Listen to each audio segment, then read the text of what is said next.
जा रहा है। तो आइए 9 PM स्पेशल की शुरुआत करेंगे उस खबर के साथ जो प्रधानमंत्री मोदी की मौजूदा यात्रा से जुड़ा है। प्रधानमंत्री मोदी इन दिनों फ्रांस और स्लोवाकिया के दौरे पर हैं और इसी कड़ी में अपने दौरे के सेकेंड फेज में वो रविवार की रात स्लोवाकिया पहुंचे। आज दिन भर स्लोवाकिया में हुए कई कार्यक्रमों में उन्होंने हिस्सा लिया। तो पहले सिलसिलेवार तरीके से प्रधानमंत्री का ये दौरा और इसके मायने आपको समझाएंगे। वजह है साल 1993 में स्लोवाकिया के आजाद देश बनने के बाद किसी भारतीय प्रधानमंत्री का यहां का ये पहला दौरा है। साल 1918 से लेकर 1992 तक स्लोवाकिया चेकोस्लोवाकिया राष्ट्र का हिस्सा हुआ करता था। इसके बाद से इसके आजाद होने का रास्ता साफ हुआ। बहरहाल जब प्रधानमंत्री यहां पर पहुंचे थे, राजधानी ब्रातिस्लावा में फॉरेन एंड यूरोपियन अफेयर्स के मिनिस्टर जोरान ब्लानार ने उनका जोरदार स्वागत किया। प्रधानमंत्री मोदी का पारंपरिक स्लोवाक स्टाइल में रोटी और नमक ऑफर करके स्वागत किया गया, उनका ये वेलकम किया गया। और साथ ही यहाँ के कल्चर में क्योंकि हॉस्पिटैलिटी, रिस्पेक्ट और गुडविल का इसे सिंबल माना जाता है, इसीलिए ट्रेडिशनली उनका वेलकम इसी अंदाज में हुआ। प्रधानमंत्री नरेंद्र मोदी ने एयरपोर्ट पर जहां स्लोवाकिया में मौजूद इंडियन कम्युनिटी से मुलाकात की। इंडियन डायस्पोरा के साथ पीएम मोदी की मुलाकात ने दोनों देशों के बीच पीपल टू पीपल कनेक्ट को और ज्यादा मजबूत किया। इस यात्रा का मकसद साफ है कि दोनों देशों के बीच बायलैटरल रिलेशंस को मजबूत किया जाए। इस दौरान व्यापार, इन्वेस्टमेंट, ऑटोमोबाइल, रेलवे, मैन्युफैक्चरिंग को लेकर बातचीत और प्रधानमंत्री मोदी ने ब्रातिस्लावा कैसल में स्लोवाकिया के प्रधानमंत्री रॉबर्ट फीको से बायलैटरल मीटिंग की। इसमें बायलैटरल कोऑपरेशन को लेकर भी चर्चा की गई। स्लोवाकिया के प्रधानमंत्री रॉबर्ट फीको के साथ पीएम मोदी ने प्रेस को संबोधित किया। जॉइंट पीसीए रही और इस दौरान पीएम मोदी ने कहा कि प्रधानमंत्री रॉबर्ट फीको अनुभवी नेता होने के साथ साथ भारत के सच्चे मित्र हैं। भारत स्लोवाकिया के संबंधों को नई ऊंचाई तक पहुंचाने में उनकी मित्रता और अटूट प्रतिबद्धता का अहम महत्व रहा है। पीएम मोदी ने इस दौरान कहा कि दोनों देशों ने अपने बायलैटरल रिलेशंस को एक स्टेटस देने का डिसीजन लिया है। यानी साफ बात है कि भारत अब अपनी विदेश नीति में एक बड़ा शिफ्ट ला रहा है। पारंपरिक पश्चिमी यूरोपीय देश जैसे कि फ्रांस और जर्मनी, इससे आगे बढ़कर अब भारत सेंट्रल और ईस्टर्न यूरोप के देशों के साथ सीधे और मजबूत स्ट्रैटेजिक रिलेशंस बनाने पर फोकस कर रहा है। मुझे खुशी है कि इस ऐतिहासिक अवसर पर हमने अपने संबंधों को कॉम्प्रिहेंसिव पार्टनरशिप का दर्जा देने का निर्णय लिया है। यह हमारे साझा विश्वास, साझा प्राथमिकताओं और साझा भविष्य का प्रतीक है। हमारे द्विपक्षीय व्यापार और आर्थिक सहयोग में हो रही प्रगति हमारे लिए संतोष का विषय है, लेकिन हमारी क्षमताएं विशाल है, हमारी आकांक्षाएं उससे भी बड़ी है। ऑटोमोबाइल, रेलवे, एडवांस मैन्युफैक्चरिंग और ग्रीन टेक्नोलॉजीज हमारे लिए विशेष रुचि के क्षेत्र हैं। इन सभी विषयों में आज हमने अपनी ताकतों को जोड़कर दोनों देशों के लोगों की भलाई के लिए कई महत्वपूर्ण निर्णय लिए। तो साफ बात है कि भारत और स्लोवाकिया ने आपसी रिश्तों को कॉम्प्रिहेंसिव पार्टनरशिप का दर्जा देने का फैसला किया। यूरोपीय देश स्लोवाकिया ने यूनाइटेड नेशंस सिक्योरिटी काउंसिल यानी कि यूएनएससी में भारत के लिए स्थायी सदस्यता का समर्थन कर दिया। स्लोवाकिया के प्रधानमंत्री रॉबर्ट फीको ने संयुक्त राष्ट्र में सुधारों का समर्थन करते हुए एक स्ट्रॉन्ग स्टेटमेंट दिया है। उन्होंने कहा कि भारत यूएनएससी में परमानेंट सीट का हकदार है। अपने ऑफिशियल इवेंट्स के दौरान उन्होंने ग्लोबल इंस्टीट्यूशंस में बदलाव करने की वकालत की और इन बदलावों के बाद प्रेजेंट डे रियलिटी यानी कि जो आज की रियलिटी है उसके पर्सपेक्टिव से भारत की उपयोगिता का भी जिक्र फीको ने किया है। फीको के स्टेटमेंट में सारी हकीकत छिपी है, जिसमें उन्होंने कहा कि वो सार्वजनिक रूप से ये घोषणा करना चाहते हैं कि स्लोवाकिया रिपब्लिक की सरकार यूएन रिफॉर्म्स का समर्थन करती है और उन्हें भरोसा है कि भारत जैसे देशों को यूनाइटेड नेशंस सिक्योरिटी काउंसिल का परमानेंट मेंबर होना चाहिए। प्रधानमंत्री मोदी ने स्लोवाकिया के सपोर्ट का धन्यवाद करते हुए दोनों देशों के मजबूत होते रिश्तों की कहानी दुनिया के सामने बयां की है। हमारे आत्मीयता भरे स्वागत के लिए मैं प्राइम मिनिस्टर फित्सो का हार्दिक आभार व्यक्त करता हूं।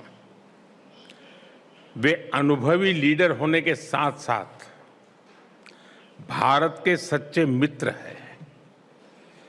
भारत स्लोवाकिया संबंधों को नई ऊंचाई तक पहुंचाने में उनकी मित्रता और अटूट प्रतिबद्धता का विशेष महत्व रहा है। मुझे खुशी है कि आज उनसे मिलकर मुझे हमारे संबंधों में एक ऐतिहासिक पल के साक्षी बनने का सुअवसर मिला। मेरी ये यात्रा किसी भी भारतीय प्रधानमंत्री की स्लोवाकिया की पहली यात्रा है। प्रधानमंत्री नरेंद्र मोदी का यह दौरा भारत की विदेश नीति और सेंट्रल यूरोप के साथ उनके रिश्तों के लिहाज से एक माइलस्टोन है। जियोपॉलिटिकल लैंडस्केप में दोनों देशों का एक दूसरे के साथ कदम से कदम मिलाकर चलने का फैसला काफी महत्वपूर्ण है। स्लोवाकिया ने दिसंबर 2025 में अपनी इंडो पैसिफिक स्ट्रैटेजी को लॉन्च किया, जिसके बाद से वो भारत को इस क्षेत्र के सबसे महत्वपूर्ण प्लेयर के रूप में देखता है और यही वजह है कि वो भारत को अब खुलकर सपोर्ट कर रहा है। स्लोवाकिया क्योंकि यूरोप का एक बड़ा ऑटोमोबाइल और मैन्युफैक्चरिंग हब है। आज भारत की सड़कों पर दिखने वाली कई लग्जरी कार जैसे कि पोर्शे, केन स्लोवाकिया में ही बनती है। ऑटोमोबाइल और रेलवे सेक्टर में भी दोनों का हाथ मिलाना एक बहुत बड़ा स्टेप है। दोनों देशों के बीच automobile components and railway infrastructure के विकास को लेकर महत्वपूर्ण चर्चा हुई है।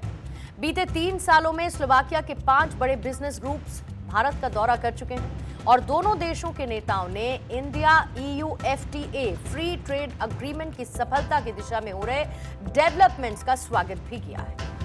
हाल ही में प्रधानमंत्री नरेंद्र मोदी ने कार्यकाल के लिहाज से एक नया रिकॉर्ड भी स्थापित किया और इसकी गूंज भी स्लोवाकिया में सुनाई दी। प्रधानमंत्री रॉबर्ट फीको ने पीएम मोदी को लंबे कार्यकाल के लिए बधाई दी। रॉबर्ट फीको ने कहा कि वो बहुत रिस्पेक्ट, बहुत सम्मान के साथ भारत के इंडिपेंडेंट पर्सपेक्टिव और रुख का पालन करते हैं। उन्होंने पीएम के तौर पर स्लोवाकिया की फॉरेन पॉलिसी के बारे में बताया कि उनका फोकस सभी दिशाओं में है, इन ऑल दी डायरेक्शंस। उन्होंने भारत की खुलकर तारीफ करते हुए कहा कि वो इस बात को सम्मान के साथ देखते हैं कि इंटरनेशनल लॉ कितना इंपॉर्टेंट है। Obviously, I cannot omit political stability, which you represent, Mr. Prime Minister in India, and I congratulate you to the fact that you're the longest serving Prime Minister in India, because for consecutively for 12 years in such a difficult environment, when you have so many political parties, it's such a comprehensive environment, this is like a political miracle, and I want to congratulate you to this. प्रधानमंत्री मोदी ने Slovakia के शीर्ष business leaders और CEOs के साथ बैठक की ताकि भारत में निवेश को और एनहांस किया जा सके। दरअसल दोनों देशों का एक एक कदम इकोनॉमिक इकोसिस्टम को टारगेट कर रहा है। स्लोवाकिया जो कि अपनी इकोनॉमी को सिर्फ एक मैन्युफैक्चरिंग हब से बदलकर एक इनोवेशन ड्रिवन इकोनॉमी बनाना चाहता है, जैसे कि अपने स्टार्टअप्स और ट्रेडर्स के लिए नए मार्केट और टेक्निकल पार्टनर्स की उसे जरूरत है। दूसरी तरफ भारत जो कि दुनिया के सबसे बड़े स्टार्टअप इकोसिस्टम में से एक है, इंडियन स्टार्टअप्स के लिए स्लोवाकिया यूरोपियन संघ के मार्केट में प्रवेश करने का एक बेहतरीन गेटवे बन सकता है। दोनों देशों के ट्रेडर्स जब इस टेक्निकल कोऑपरेशन का फायदा उठाएंगे तो बायलैटरल ट्रेड में भारी उछाल आना तय है। बहरहाल इन सब के बीच आज प्रधानमंत्री मोदी ने सोशल मीडिया प्लेटफॉर्म एक्स पर एक पोस्ट के जरिए अपनी भावनाएं, अपनी फीलिंग्स को शेयर किया।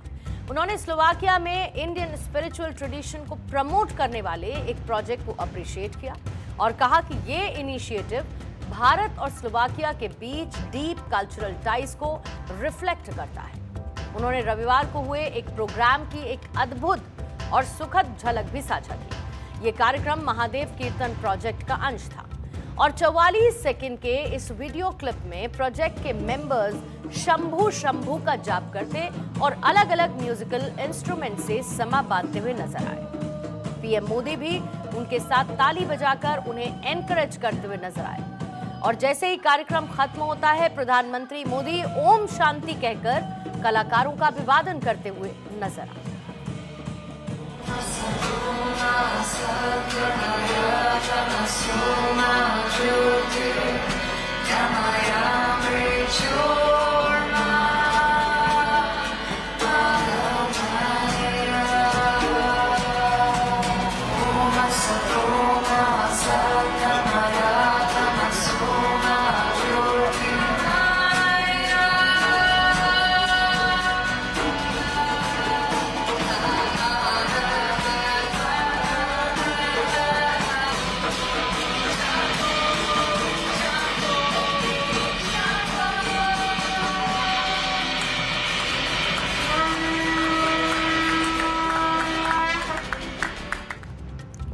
और स्लोवाकिया के एक यूनिवर्सिटी में आर्टिफिशियल इंटेलिजेंस के सब्जेक्ट पर इंडिया चेयर को स्थापित करना एक बहुत बड़ी रणनीतिक और साथ ही एकेडमिक स्टेप है। इसका मतलब साफ है कि भारत के शीर्ष AI scientist, professor, researchers Slovakia जाएंगे, वहां के स्टूडेंट्स के साथ मिलकर रिसर्च करेंगे। जाहिर बात है कि एक कदम दोनों देशों के बीच एक टैलेंट कॉरिडोर को तैयार करेगा।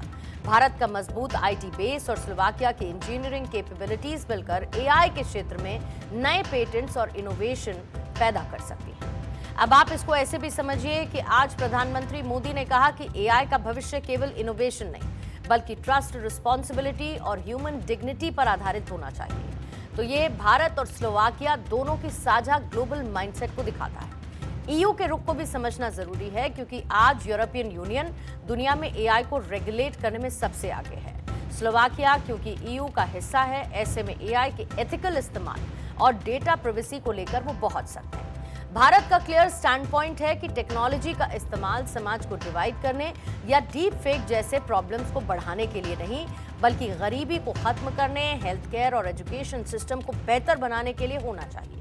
फिलहाल भारत और स्लोवाकिया के रुख से साफ है कि दोनों देशों का रिश्ता अब केवल पारंपरिक लेन देन या फिर वस्तुओं के इंपोर्ट एक्सपोर्ट तक सीमित नहीं है। दोनों देश अब 21वीं सदी की सबसे बड़ी टेक्नोलॉजी यानी कि एआई और डीपीआई यानी कि डिजिटल पब्लिक इंफ्रास्ट्रक्चर के नियम और भविष्य तय करने के लिए एक साथ आ रहे हैं। ये पार्टनरशिप स्लोवाकिया को आधुनिक डिजिटल टूल्स देगी और भारत को यूरोप के टेक पॉलिसी मेकिंग में एक रिलायबल और रिस्पॉन्सिबल पार्टनर के रूप में एस्टैब्लिश भी करेगी। इसी खबर के साथ 9 PM स्पेशल में हम रुकेंगे एक छोटे से ब्रेक के लिए, लेकिन ब्रेक पर जाते जाते आज का प्रेरक विचार।